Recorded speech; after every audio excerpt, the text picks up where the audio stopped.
Irmãos, que atmosfera gostosa está aqui, né? Coisa boa é a gente chegar na casa do nosso Pai e sentir que Ele está em casa. Coisa boa é a gente chegar em casa e ver que o nosso amigo Espírito Santo está aqui. De sentir a presença de Deus. Que Deus abençoe esta casa, que Deus abençoe o pastor, os diáconos, os ministros deste altar. Que Deus continue levantando esta geração.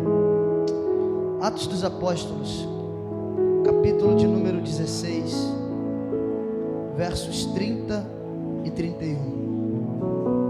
Você que trouxe a sua Bíblia, por gentileza, se localize aí. Atos dos Apóstolos, capítulo de número 16, versos 30 e 31. Estou ouvindo bastante folha batendo aí, vou esperar mais um pouquinho. Santo é teu nome, Jesus. Que teu nome seja glorificado na noite deste dia. Obrigado, Jesus. Você que encontrou, diga amém. Amém? Está escrito assim: e conduzindo-os para fora disse: Senhores, o que eu devo fazer para ser salvo? E eles disseram: crê no Senhor Jesus Cristo e serás salvo tu e a tua casa. Fecha teus olhos aí rapidinho, vamos orar mais um pouco. Bendito Deus e eterno Pai, Senhor, na noite deste dia nós glorificamos o teu nome, Senhor, porque como já entoamos canções e hinos a ti, declaramos com os nossos lábios que o Senhor é santo, Senhor. Não existe outro Deus, Senhor, a qual nós devemos adorar. Não existe um nome a ser glorificado acima do teu nome, Senhor. Nem na terra, nem debaixo da terra e nem acima da terra, Senhor. Que o teu nome seja glorificado na noite deste dia, Pai. Em nome de Jesus Cristo, que a tua palavra seja uma palavra rema aos nossos corações esta noite. E que eu venha me esconder atrás da tua cruz, Senhor. Para que saia apenas aquilo que o teu trono, Senhor, tem reservado para nós na noite deste dia, Senhor. Eu quero glorificar e exaltar o teu nome, Senhor, porque eu sei que tu estás na casa. Então nós queremos declarar que tu tens primazia dentro deste lugar, declarar que tu tens liberdade para fazer aquilo que lhe apraz. Em nome de Jesus Cristo, fala conosco, não aquilo que queremos ouvir, Deus, mas aquilo que a tua igreja necessita ouvir na noite deste dia. No demais, eu já quero te agradecer porque estamos aqui, Senhor, e isso já é motivo de sobra para glorificar o teu santo nome. Em nome de Jesus, amém. Irmãos, esse é um texto que o Senhor vem falando há algum tempo já ao meu coração. Eu queria dividir ele com você. Atos, capítulo 16, versículo de número 30 e versículo de número 31. Em particular, esse texto vai me chamar muito a atenção, porque nós vamos tratar aqui de um homem hoje chamado Paulo.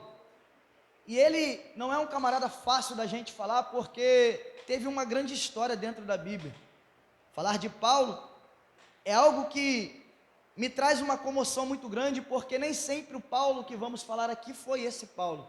Só que eu acredito muito num Deus de recomeços, num Deus que dá estratégia e num Deus que muda histórias. Esse é o Deus que eu sirvo, esse é o Deus que eu creio, esse é o Deus que eu acredito. Só que para a gente chegar até o capítulo 16, a gente vai precisar fazer uma rápida introdução. Do capítulo 1 em diante, eu vou ser bem rápido nisso. O que acontece é que os discípulos receberam uma promessa do Senhor Jesus Cristo no capítulo 1 do livro de Atos, também conhecido como livro onde o Espírito Santo atuava através dos discípulos, através dos apóstolos. E que promessa era essa? A promessa era que os discípulos ficassem em Jerusalém, até que do alto pudessem ser revestidos de poder. Essa era a promessa. Só que existem algumas coisas que a gente precisa atentar, porque às vezes passa despercebido.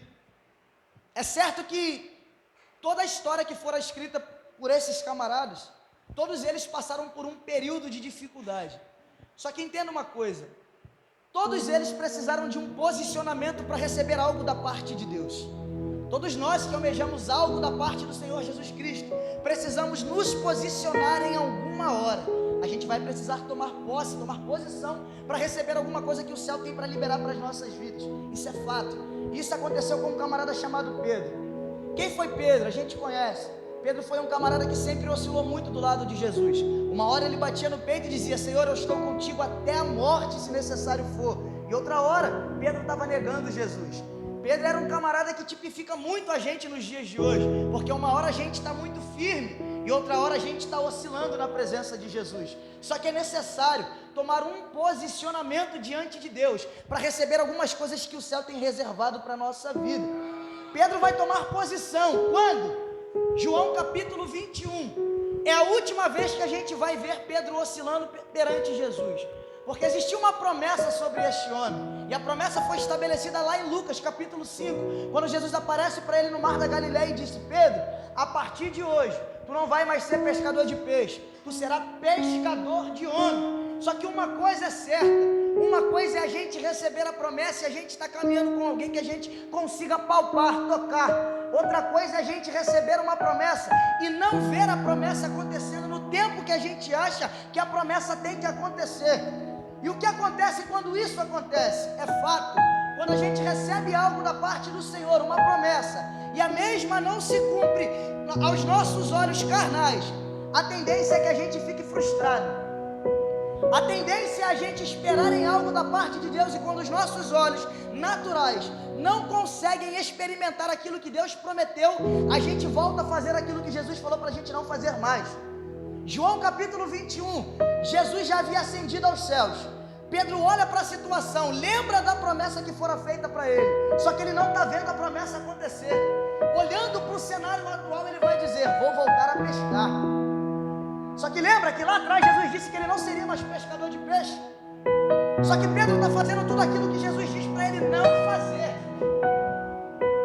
E agora a gente está lidando com um Pedro oscilante, mas perceba, é a última vez que Pedro vai oscilar. Porque diante de um cenário onde Pedro está oscilante, Pedro volta a pescar, e o problema é que Pedro é líder, pastor. Então Pedro não está sozinho nessa embarcação. Pedro diz: eu vou pescar. E automaticamente aqueles que ele lidera diz: nós também iremos. Porque todo líder tem a responsabilidade dos seus liderados. Quem é líder sabe que ele é espelho para quem o segue. Só que eu gosto do que esse texto vai me ensinar. Porque na geração de hoje, toda vez que alguém erra, nós temos mais facilidade em colocar para fora do que estender a mão. Na geração atual, é mais fácil a gente colocar aquele que errou para o lado de fora do que estender a mão e falar assim: vamos tentar de novo. Só que Jesus vai me mostrar o contrário, pastor. Pedro está tentando pescar, não aparece nada, não pega nada. Jesus aparece na beira da praia e pergunta: tem alguma coisa para comer aí? E ele vai responder: não. E aqui eu quero abrir um parêntese para vocês entenderem algo da parte de Deus. Toda vez que eu sair da rota do propósito, toda vez que eu me afastar da rota da promessa, eu não tenho como oferecer alimento para aquele que precisa. Por quê? Porque ele não vai gerar alimento em mim para poder fornecer para quem está precisando. Só que o texto vai deixar claro que quando Jesus pergunta se tem alimento, Pedro está cego pelo momento em que ele está vivendo. E João vai dizer: Pedro, é o mestre que está falando conosco. Isso vai me chamar a atenção, porque líder dentro desse cenário não é João, líder é Pedro. Então quem deveria reconhecer a voz do mestre era aquele que estava incumbido de ser líder dos outros. Aleluia, tem alguém que está entendendo? A responsabilidade de discernir a voz de Jesus naquele momento era de Pedro, porque Pedro era líder. Só que quem vai discernir que é o mestre que está falando é João. Jesus do céu. Aqui vai o primeiro recado de Deus para nós esta noite: que Deus continue levantando apóstolos como João, que mesmo num cenário caótico ainda tem ouvido para ouvir a voz do Senhor Jesus falar e reconhecer que é Jesus que está na beira do barco. Aleluia.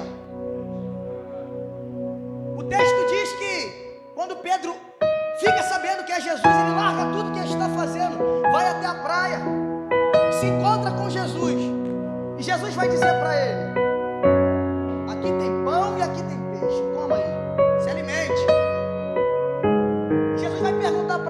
Pedro, tu me amas, Pedro? Ele vai dizer, sim, Senhor, eu te amo.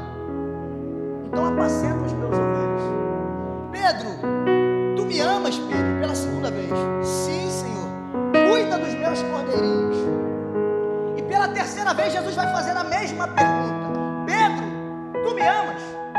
Pedro vai responder, sim, Senhor, eu te amo. Só que a Bíblia diz que na terceira resposta de Pedro, ele responde com um semblante entristecido. Pedro está lembrando que aquilo que ele fez não estava certo, e que na verdade o que Pedro poderia esperar era um tapa nas costas e falar assim: eu confiei em você, mas você me traiu, me abandonou. Só que Jesus veio para quebrar os protocolos e veio na contramão de tudo aquilo que a gente pensa. Enquanto a gente tem um Pedro que nega, a gente em contrapartida tem um Jesus que libera algo para a vida dele. Meu Deus, é um Pedro negando de um lado e Jesus falando: eu ainda confio no teu ministério. Oh, aleluia. É um Pedro dizendo: eu errei contigo, e Jesus está dizendo: segura aqui o cajado, rapaz, porque quem te chamou garante a tua trajetória. Eu ainda acredito no teu ministério. Jesus é um Jesus de recomeços. Esse Jesus que eu vim falar. A gente vira uma página, acaba João capítulo 21, a gente entra em Atos capítulo 1. E a Bíblia vai dizer que Jesus, tendo dado muitas visibilidades, aparições pelo período de 40 dias, Jesus vai aparecer de forma incontestável, depois de ter morrido e ressuscitado. Só que existia uma promessa sobre a vida dos discípulos, e a promessa era: ficai em Jerusalém até que do alto sejais revestido de poder. Perceba que Jesus está fazendo promessa, não é para quem habita, não é para quem habita em Jerusalém, não é para quem vem e vai, é para quem permanece em Jerusalém.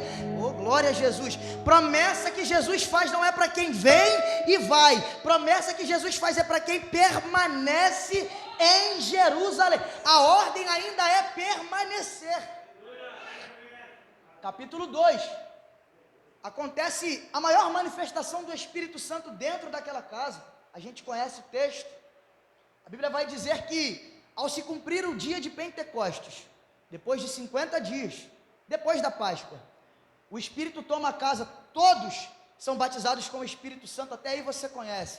Deixa eu pular um pouquinho, a gente vai começar a falar agora a partir do capítulo 8. Porque a partir do capítulo 8 a gente vai tratar desse homem chamado Paulo.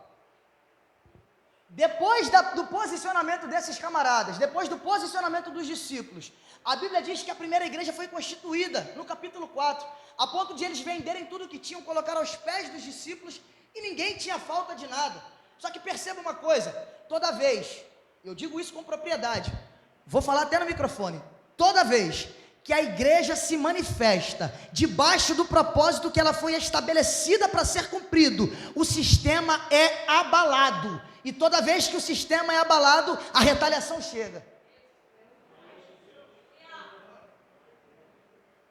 Quando a igreja se posiciona, pastor, para fazer aquilo que ela foi feita para fazer, é inevitável que comece a vir as retaliações sobre a mesma. Capítulo 4, a igreja está fazendo aquilo que foi chamada para fazer, atendendo órfãos, viúvas, está cuidando dos necessitados. Ninguém tem falta de nada. Só que isso começa a incomodar o sistema religioso da época.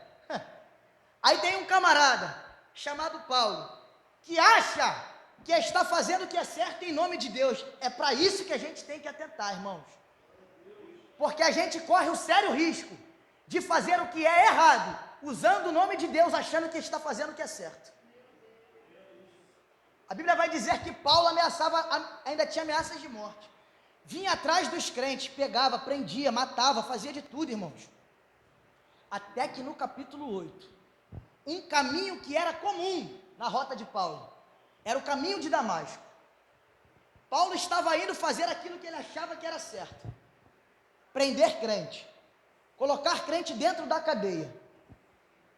Só que é nesse caminho, que parecia ser comum, que Jesus resolve se manifestar e aparecer para ele. Aleluia. Então deixa eu te dizer uma coisa: não existe caminho comum aonde Jesus está. Todo caminho é comum até Jesus passar por ele. Glória a Jesus. Você conhece a história, vou ganhar tempo. A Bíblia diz que esse homem agora tem um encontro com ele e pergunta, Jesus pergunta para ele, Paulo, Paulo, por que me persegues? E ele vai perguntar, Senhor, quando eu te persegui? Jesus vai responder, toda vez que você persegue um dos meus, você está a mim perseguindo. Ele é levado até a casa de um homem, e ali ele fica cego durante um período de 3 dias. A Bíblia diz que Deus se manifesta através de um homem chamado Ananias e diz, Ananias, vai até a casa de um homem chamado Judas, na rua direita. Chega lá, você vai orar por um homem chamado Paulo, ele está naquela casa. Vai lá e ora por ele. Só que a Bíblia vai dizer que esse Ananias vai responder o seguinte, Senhor, mas não era este Paulo que perseguia, que ia atrás de crente, que fazia e acontecia? Aí Deus vai responder, é ele mesmo. Vai lá e ora por ele. Por quê? Porque ele, para mim, é um vaso escolhido. E importa que pelo meu nome ele padeça. E deixa eu dizer uma coisa, muito cuidado com quem a gente aponta o dedo e diz, não tem mais jeito. Porque esse que a gente aponta o dedo hoje e diz, não tem mais jeito, pode ser o próximo Paulo a ser levantado por Deus para fazer a diferença dentro dessa nossa geração. Existem pessoas que estão sendo desprezadas pelo seu momento atual.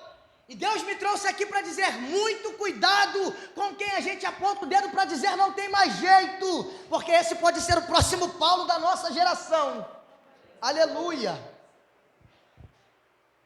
Ananias vai lá, ora por Paulo. A Bíblia diz que Paulo vai ficar cheio do Espírito Santo e vai começar a pregar por onde ele passa. Eu gosto disso, irmão, porque o crente que é cheio do Espírito Santo, ele é notado, evidenciado pelos seus frutos. O homem está cheio, pastor, mas não sai por aí gritando que está cheio, não, vai mostrar na prática. Se eu sou cheio, eu preciso que outras pessoas reconheçam aquele que eu reconheci.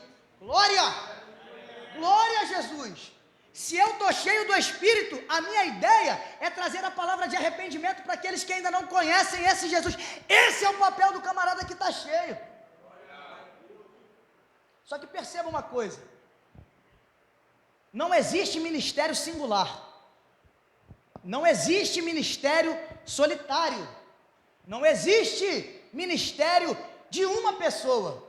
E por que eu estou dizendo isso? Porque nós precisamos ser gratos àquelas pessoas que Deus levantou como base no meu e no teu ministério. Não esqueça dessas pessoas que te ajudaram no começo. A Bíblia vai dizer que quando Paulo está pregando para aquelas camaradas, os de dentro de Jerusalém diz, não, esse aí era aquele que matava crente, que prendia crente, a gente não pode dar crédito porque ele está falando. Até que um homem chamado Barnabé se levanta para dizer, não, esse camarada tem autoridade para falar. Eu vi ele pregando e como ele pregava, ele está cheio do Espírito Santo de Deus. Ele é nova criatura. Perceba uma coisa, todos nós precisamos de um Barnabé em nosso ministério. É alguém que coloca a mão e fala assim, eu estou contigo para o que der e vier. Eu acredito no teu chamado, eu acredito no teu ministério. Não menospreze os Barnabés que Deus colocar no teu caminho. Seja grato por essas pessoas. Vamos correr? Capítulo de número 16. Paulo já está pregando e convencendo a muitos. Por onde Paulo passa, Paulo vem instituindo igrejas. Esse era o papel do apóstolo Paulo. Por onde passava, pregava, convencia através do Espírito Santo e igrejas eram instituídas nos locais. Só que a Bíblia vai dizer que Paulo agora está com sede de ganhar alma. E ele quer a Ásia. Vamos descer, vamos para a Ásia.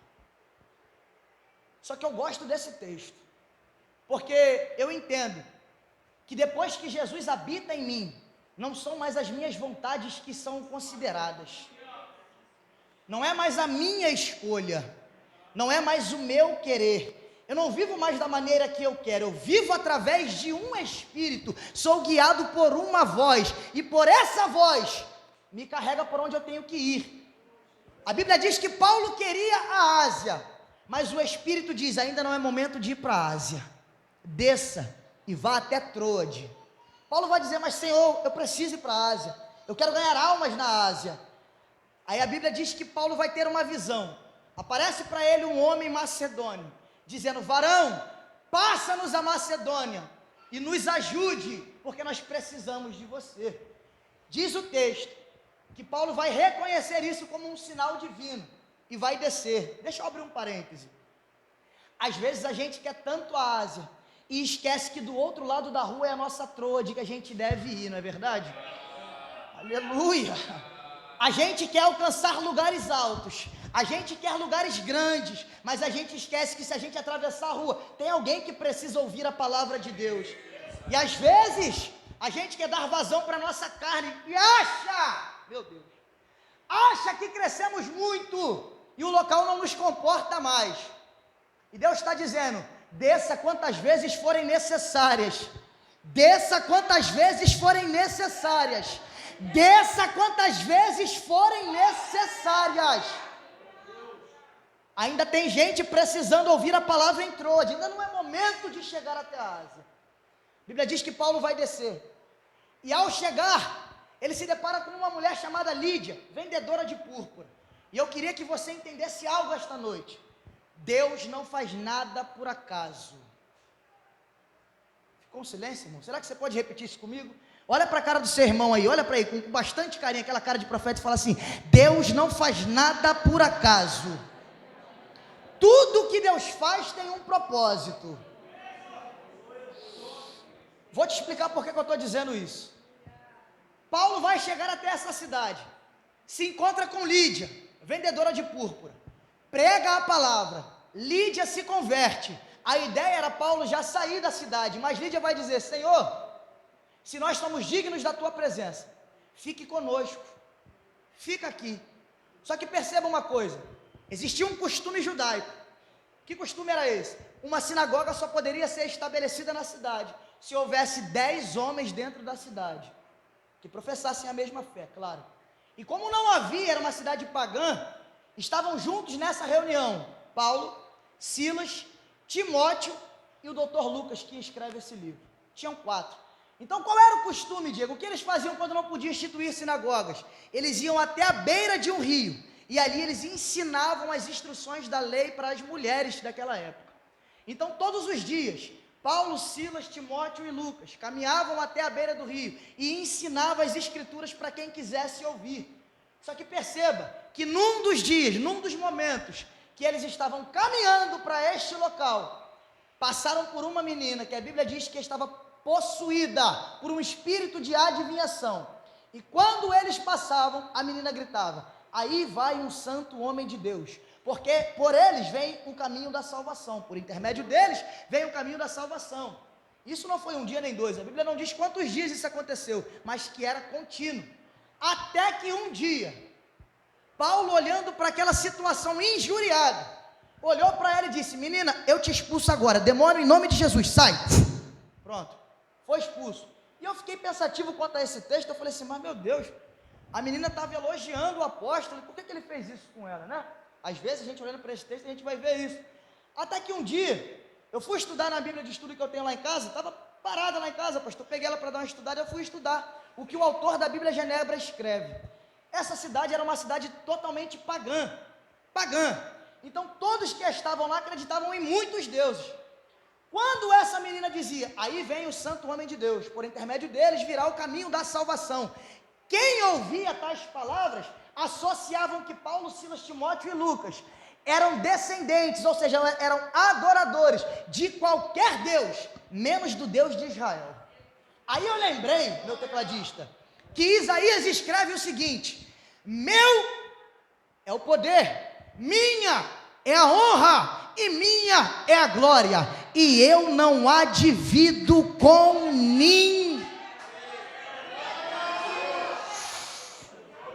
Paulo está entendendo, olha só, você pode até dizer que o caminho da salvação vem através de nós, mas tem que professar o nome dele, porque eu não sirvo a qualquer Deus, eu sirvo ao Deus vivo, que desceu do céu. Não é qualquer Deus, pera lá, não é qualquer Deus. Expulsou. A Bíblia vai dizer que os homens vão pegar eles, vão levar até a praça da cidade, e aí começam os açoites. Estão apanhando,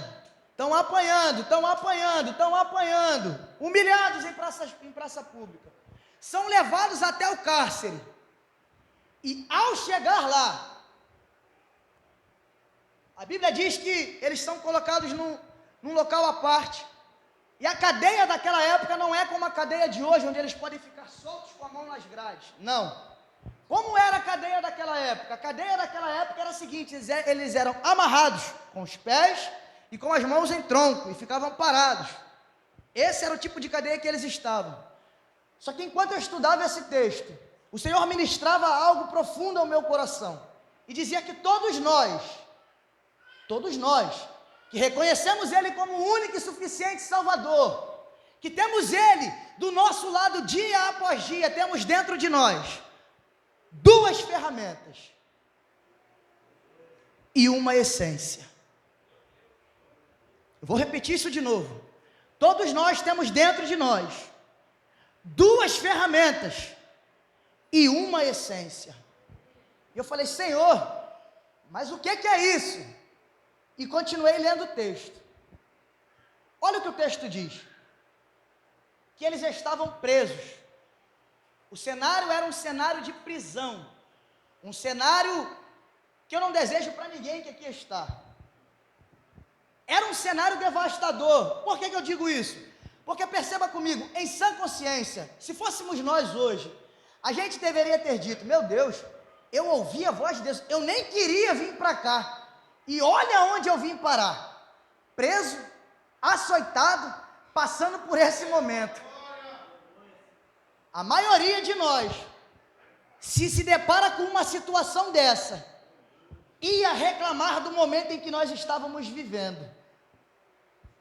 Alguém poderia ter dito: mas você não ouviu a voz de Deus? E por que está passando por esse período tão turbulento? Já que foi a voz de Deus, por que você está passando por essa dificuldade toda? Já que você decidiu ouvir a voz de Deus, por que você está passando por isso? Aí eu lembrei do que o Senhor me falou: uma essência, duas ferramentas. Eu fui pesquisar o que significava essência no original.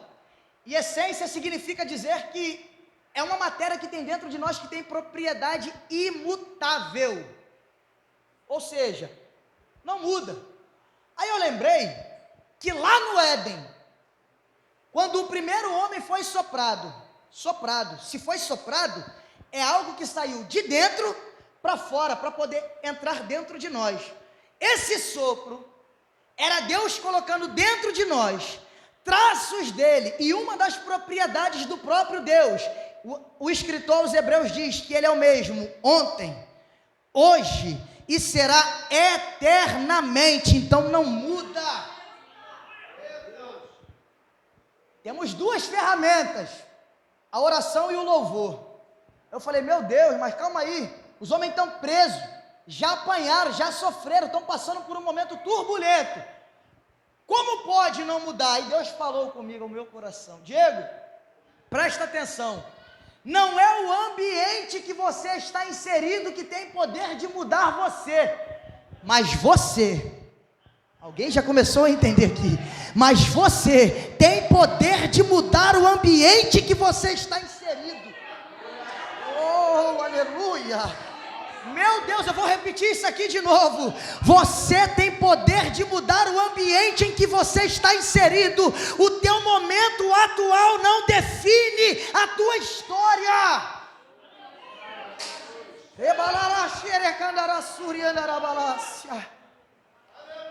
Você pode estar passando pelo pior momento da sua vida hoje, mas você precisa entender que ainda não é o fim da sua história. O ambiente que você está hoje não pode escrever a tua história, mas através da sua adoração, você tem poder de mudar esse cativeiro, você tem poder de mudar essa história, você tem poder para mudar. Aleluia. Paulo vai olhar para Silas. É uma conjectura, irmão. Silas, tá machucado, irmão? Tô, pai. Tá doendo? Tá. Mas pude perceber que você ainda tem voz. Eu também tenho. No meio desse cativeiro, se a gente ficar de boca fechada, a situação não muda. Mas se a gente fizer uma coisa aqui, não sei se vai dar certo não, mas vamos tentar. O que você quer que a gente faça, Paulo? Faz assim, ora aí, enquanto você ora eu louvo o nome dele. Ora aí, canta daí, porque enquanto você canta, Deus trabalha.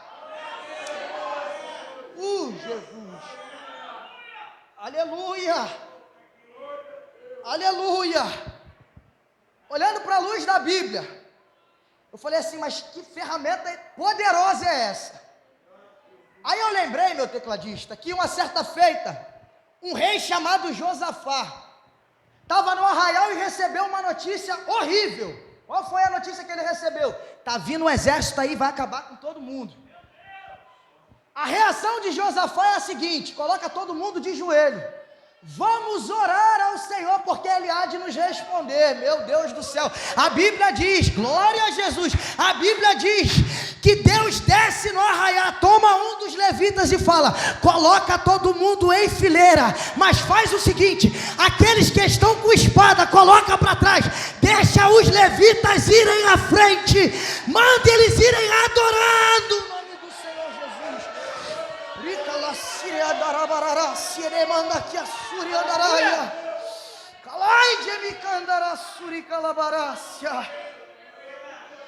Enquanto os levitas iam adorando, diz o texto, não sou eu, 2 Crônicas capítulo 20, quando eles iam adorando, quando eles chegaram no local de batalha, a batalha já estava vencida. Alguém entendeu isso aqui, pelo amor de Deus, gente? Não precisou de espada, não precisou sujar as mãos. Aleluia, aleluia. Davi, ao escrever o Salmo de número 144, ele diz, bendito seja Deus, que adestra as minhas mãos para a guerra, e os meus dedos para a peleja. Você precisa entender que músico não é músico, é profeta e teclado, guitarra, baixo, não é instrumento, é arma forjada por Deus para guerrear. Aleluia. Esse é o poder do louvor. O salmista diz que Deus habita no meio dos louvores. Enquanto tem alguém louvando, pode parecer bobeira, mas você chega aqui triste, cabisbaixo, toca um louvor daqui, ó, e ele entra no teu coração e muda o quadro daquilo que você estava pensando em fazer. Aleluia. Olhando para a oração, entenda isso, irmão, não existiu ninguém mais ocupado que Jesus, não existiu. E ainda assim, Jesus tinha períodos constantes de oração. Lendo um livro de Billy Graham, a história dele, John Wesley, desculpa, eu vi uma coisa que me chamou a atenção, porque eu passei por um período que eu disse assim, meu Deus do céu, eu estou sem tempo até para orar, meu irmão. E aí comprei esse livro chegou na semana que eu falei isso. Comecei a ler o livro, nas primeiras 15 páginas eu vi a história da mãe daquele camarada. Cuidava de 8 filhos. 8. Irmão, por uma dona de casa hoje tomar conta de 2 filhos, 2 crianças já é complicado, imagina tomar conta de 8. Ensinava as crianças, ela ensinava as crianças a ler, ela ensinava as crianças a escrever, e ali funcionava da seguinte maneira, já sabe ler, já sabe escrever, tem que aprender a orar. Entenda, por que eu estou falando isso? Porque tinha tempo que ela estava atarefada, só que quando ela olhava para a situação, ela não tinha lugar para ir, ela colocava o avental sobre a sua cabeça, e ali ela começava a orar, aonde ela estivesse, e as crianças já sabiam que ela estava orando, ninguém atrapalhava, irmão. Oh, glória a Jesus. E sabe qual é o problema? É que às vezes a gente, como eu já falei um dia, eu estou sem tempo para orar. Não perca esse tempo para orar. Você tem tempo para orar, seja onde for, no trabalho, na faculdade, na escola, onde for, você tem tempo para orar, irmão.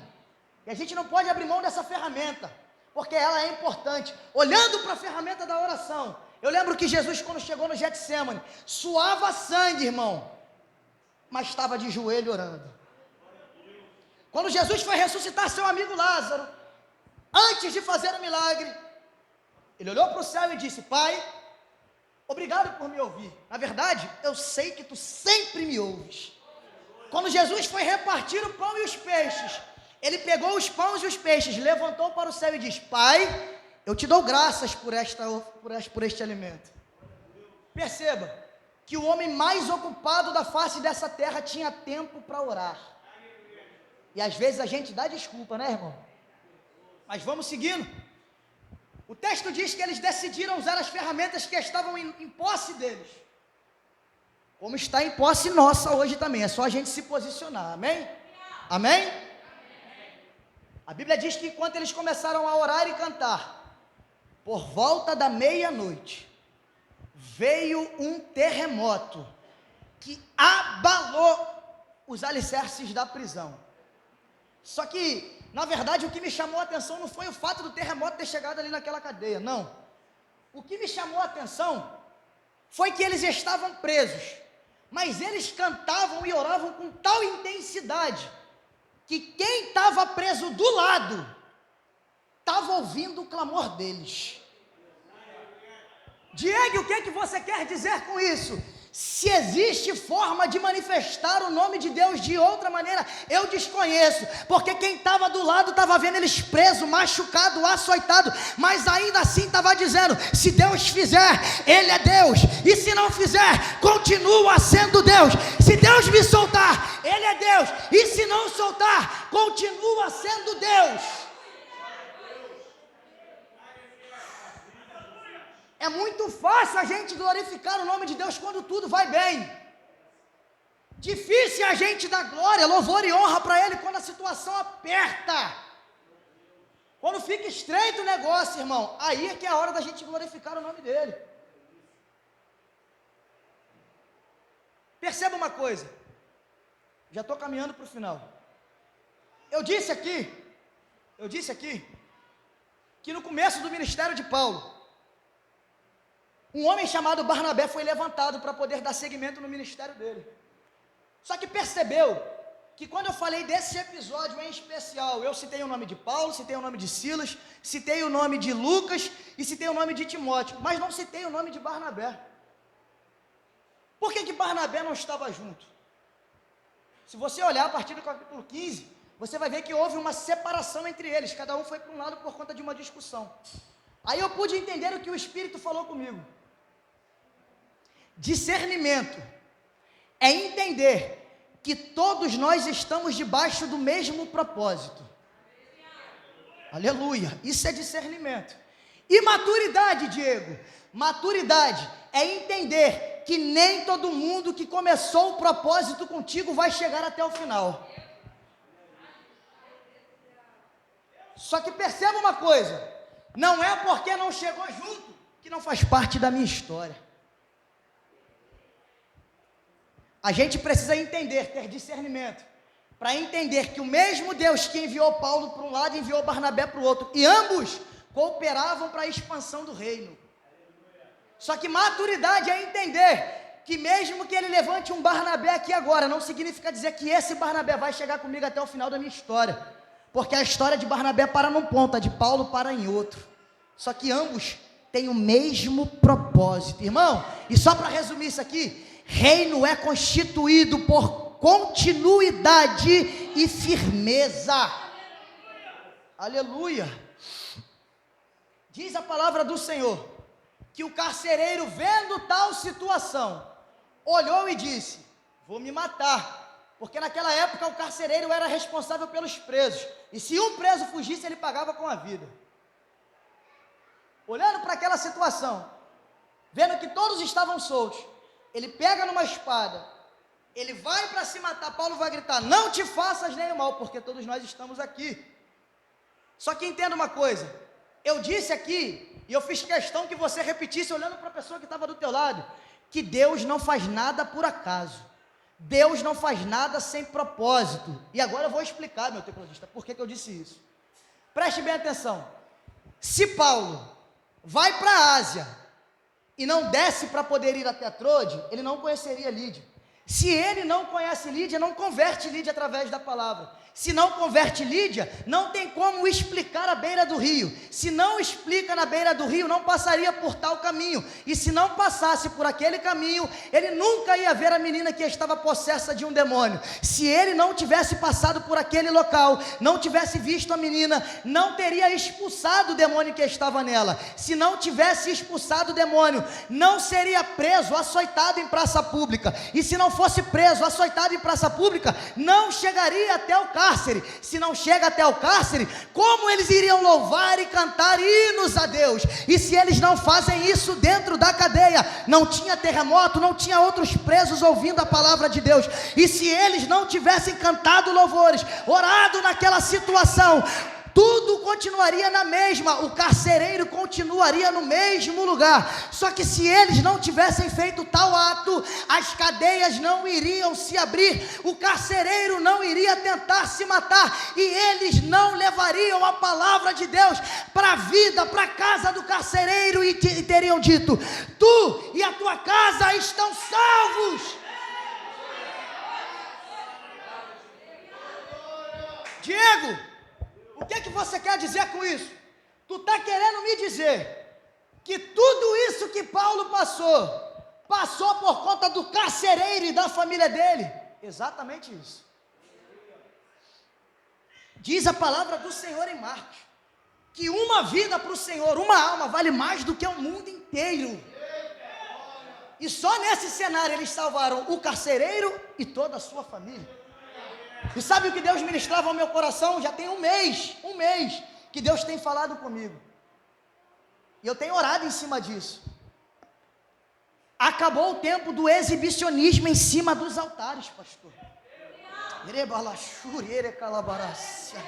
Vai doer, mas vai curar. Deus vai fazer uma limpa em cima dos altares. Acabou o tempo da exibição. Deus vai levantar pessoas de propósito para padecer pelo nome dEle. Aleluia!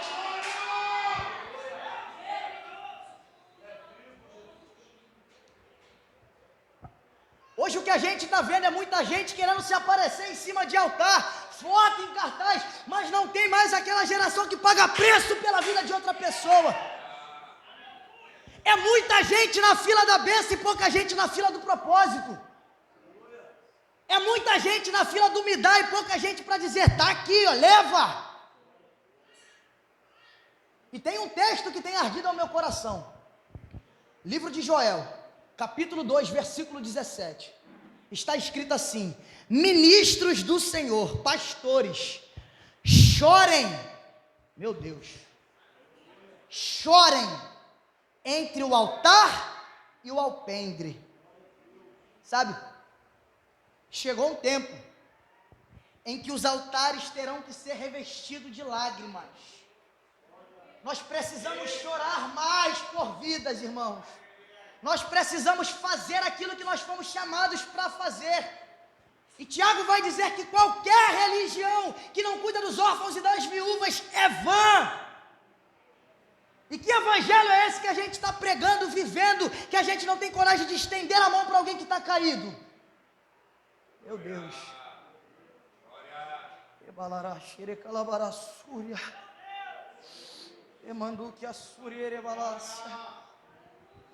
Chegou o tempo para a igreja do Senhor de alinhamento e obediência. Obediência e alinhamento. Não dá mais tempo de olhar para o lado, irmão. Jesus está voltando. Não vai dar tempo de lavar a roupa da noiva, não. A gente tem que estar com a noiva, com a roupa lavada. E só o que lava a roupa da noiva é o sangue do Cordeiro. Aleluia. Aleluia.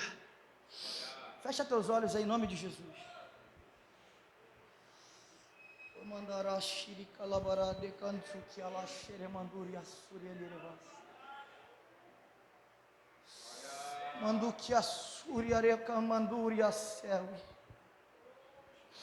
Existe um peso de glória sobre esta casa. Oh, Espírito Santo de Deus. Tu és vivo e a tua presença é real em nosso meio, Jesus.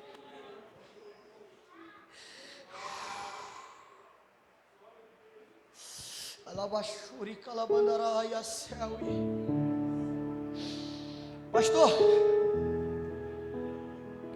ministério pastoral Deus levanta, ministério profético Deus levanta, ministério apostólico Deus levanta. Agora o único ministério que Deus não levanta é o ministério de adoração. Sabe o que a Bíblia diz? Que Deus está à procura daqueles que o adorem em espírito.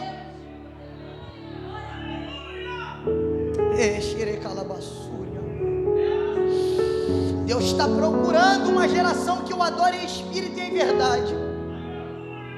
E deixa eu te dizer uma coisa, de repente esse pode ser o nosso último culto juntos.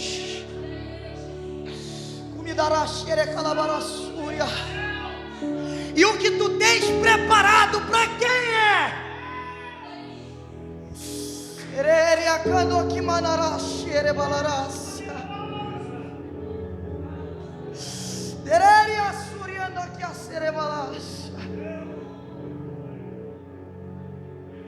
Precisamos chorar aos pés do Cordeiro.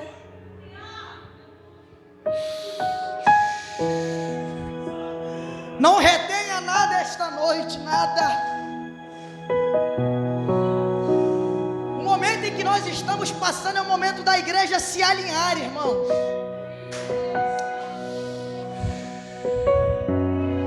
Deus se utiliza de situações para mudar histórias.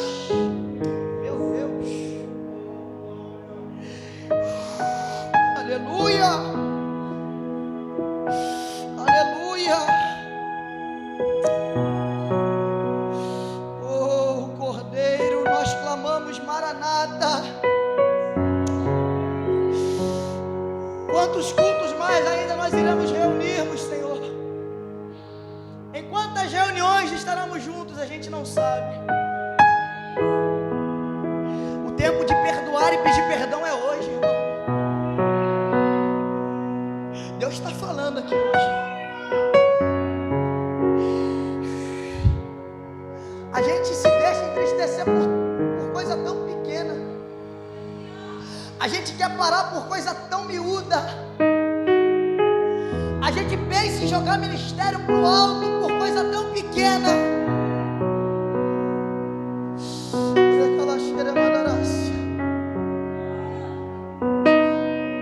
Diego, mas você não sabe o que eu estou passando, você não sabe o que aconteceu comigo. Não, eu não sei. Mas eu sei o que aconteceu com o meu Senhor, que passou pela via crucis, que foi cuspido, que foi esbofeteado, que foi zombado, escarneado, que teve uma coroa de espinhos cravada em sua cabeça, uma lança perfurando o seu lado, cuspiram nele, zombaram da autoridade dele, e ainda assim ele disse: está consumado. Aquela cruz tinha o meu tamanho, pastor. Aquela cruz tinha as minhas medidas.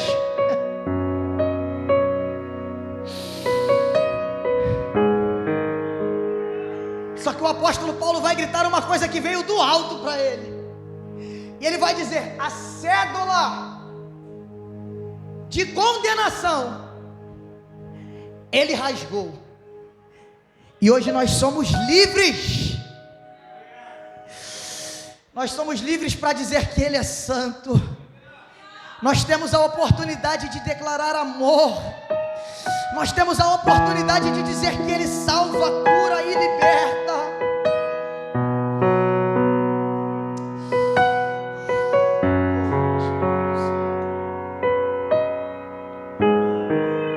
Obrigado, Jesus. Porque hoje, Senhor, tiveram pessoas que fecharam seus olhos para não mais abrir, Senhor.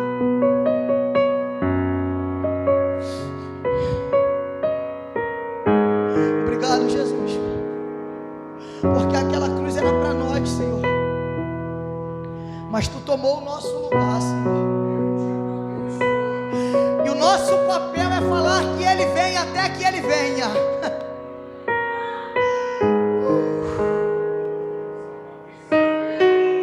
Espírito da verdade, obrigado, Senhor, por não nos deixar órfãos.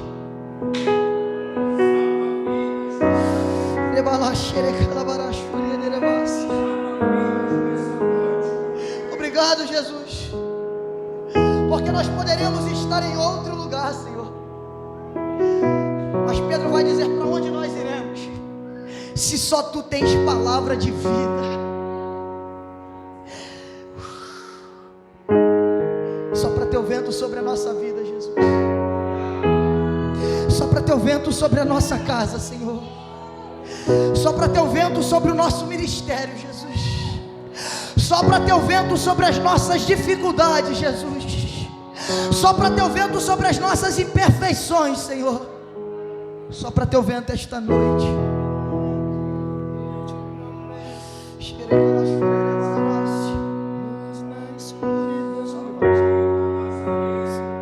Esse é quem